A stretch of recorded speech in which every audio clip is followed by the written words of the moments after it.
FlyJVCrew. As some of you know, I've been releasing a lot of my tracks in the background music of my videos.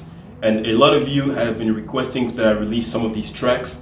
And it is my pleasure to announce that I will be releasing my first single, Noche, Spanish dancehall song. It will be releasing on Friday, June 12th, this Friday.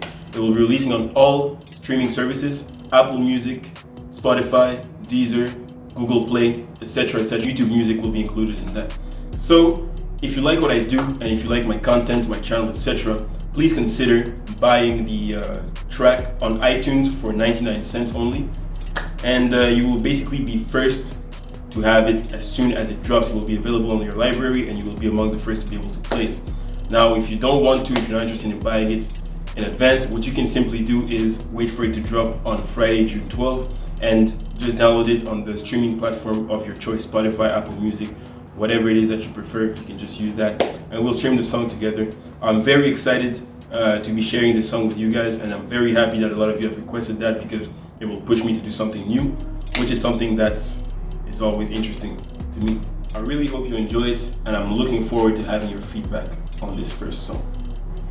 New video coming out this week. Thank you for tuning in. FlyJV forever. Noche. No sé lo que estoy buscando, pero guapa.